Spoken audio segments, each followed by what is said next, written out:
कल्याणला आलो, कल्याणहून जात होतो मी माझ्या गावी परत बीडला.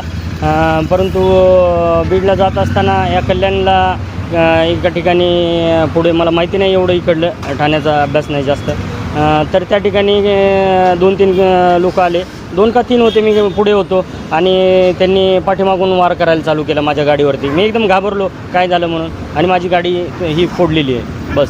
आणि या संदर्भात ते लोक असे म्हणत होते, कारण मी वारंवार व्हिडिओ टाकतोय निखिल गुप्ता सरांचे आणि धनंजय मुंडे आणि वाल्मिक कराडचे, पण ते म्हणत होते आम्हाला निखिल गुप्ता साहेबांनी पाठवले. पण एखादी पोलीस अधिकारी असं नाही करू शकत. जे करू शकतो तो सत्तेने आणि त्याच्या पावरनेच करत होतो. तर हे मला वाटतं एकतर वाल्मिक कराड किंवा धनंजय मुंडे यांचंच काम आहे.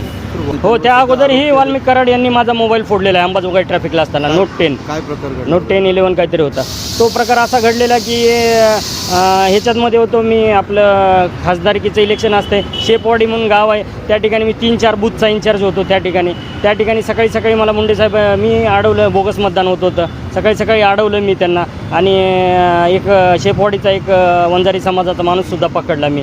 त्यावेळेस तिकडून मला वाल्मिक मुंडे नाही, मुंडे साहेबाची PA त्यांचं नाव आता लक्षात नाही, मी सांगतो. तर पण ऑडिओ आहे माझ्याकडं. मी माझ्या इंस्टाग्राम ID ला रणजित रेड्डी या नावाने माझा इंस्टाग्राम ID आहे. त्याच्यावरती रोज एक मी पोस्ट टाकणार आहे.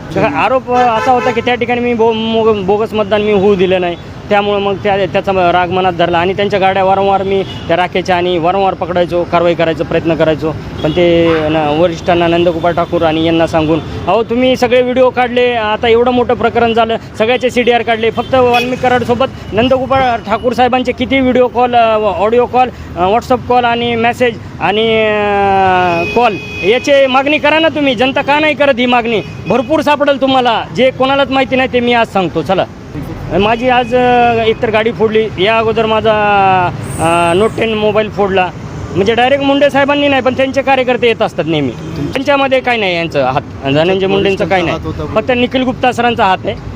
मग निखिल गुप्ता सरांचं मॅटर झालं, मला 12 तासात सस्पेंड केलं. लोकांना न्याय द्यायला एखादी बलात्कारित पीडित व्यक्ती जर आली ना पोलीस स्टेशनला, तर 48 तास लागतात, आणि यांनी माझी इन्क्वायरी करून 12 तासात मला निलंबन केलं. म्हणजे बघा, गृह मंत्रालय किती फास्ट काम करतं आपलं.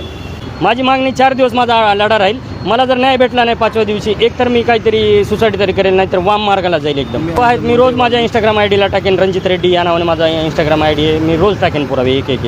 आणि ज्यावेळेस निखिल गुप्ता सरांचे CDR निघतील त्यावेळेस मी सर्व पुरावे महाराष्ट्राला देईन, कारण एकदाच सर्व काही पुरावे देऊन मला हे नाही करायचं. फक्त माझा विश्वास आहे एकनाथ शिंदे आणि गृहमंत्री.